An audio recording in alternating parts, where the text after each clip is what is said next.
अगला सीएम कौन होगा, इसके लिए अभी थोड़ा और इंतजार करना पड़ सकता है, क्योंकि कल गृह मंत्री अमित शाह के साथ हुई महायुति की बैठक में कोई फैसला नहीं निकल पाया, जिसके बाद मुख्यमंत्री फेस के लिए कुछ दिन और इंतजार करना होगा। तो वहीं महाअघाड़ी चुनाव में करारी हार के बाद एक दूसरे पर हार का ठीकरा फोड़ रही है।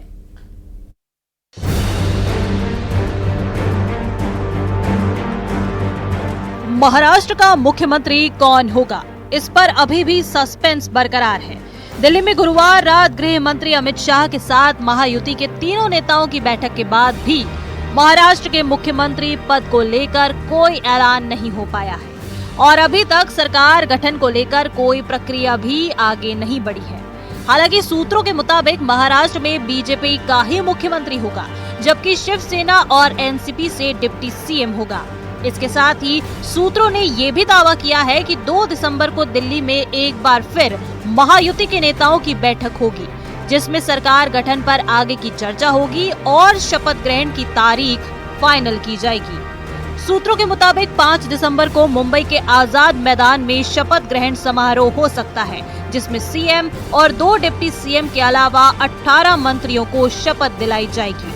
10 मंत्री बीजेपी और 4 मंत्री शिवसेना और एनसीपी कोटे से होंगे। इस बीच मुंबई में आज होने वाली महायुति की बैठक रद्द हो गई है। सूत्रों का दावा है कि पहले बीजेपी विधायक दल की बैठक होगी और उसमें विधायक दल के नेता को चुना जाएगा। उसके बाद महायुति की संयुक्त बैठक होगी।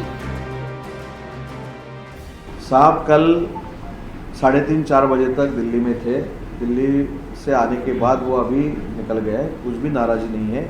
सम्मान पूर्वक मीटिंग अमित शाह साहब के साथ हो गई है। तीन जो नेता है, देवेंद्र जी, अजीत दादा और हमारे नेता एकनाथ शिंदे साहब, वो भी मीटिंग को थे और अच्छी तरह से सम्मान पूर्वक मीटिंग होगी।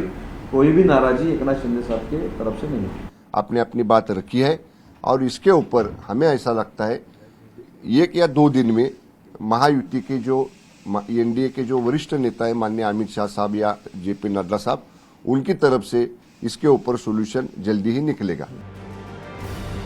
उधर महाराष्ट्र विधानसभा चुनाव में मिली करारी शिकस्त के बाद महाविकास अघाड़ी में भी बैठकों का दौर जारी है, तो दूसरी तरफ चुनावी नतीजों से एमवीए में दरार पड़ती दिखाई दे रही है। उद्धव गुट के नेता अंबादास दानवे ने हार का ठीकरा सीधे कांग्रेस पर फोड़ दिया है और कांग्रेस के अति आत्मविश्वास को हार की वजह बताया। उद्धव ठाकरे साहब का चेहरा घोषित हुआ होता तो उनके द्वारा कोरोना काल के संकट समय में किए गए काम लोगों ने देखे हैं और बहुत सारी चीजें हैं, लेकिन अब कांग्रेस को आत्मचिंतन करना चाहिए कि क्यों वो गलती कर बैठे, क्यों वो नहीं समझ पाए, क्यों वो चेहरा नहीं घोषित कर पाए। महाविनाश अघाड़ी के अंदर सिर्फ और सिर्फ आपसी कलह है। चुनाव के बाद ये गठबंधन टूट चुका है। ये राहुल गांधी की अपरिपक्वता दर्शाता है, जो 80 चुनाव में हार के बाद प्रिसाइसली 88 में वापस से हारे हैं। और महाराष्ट्र विधानसभा चुनाव के बाद भी महाराष्ट्र की राजनीति में थ्रिलर जारी है।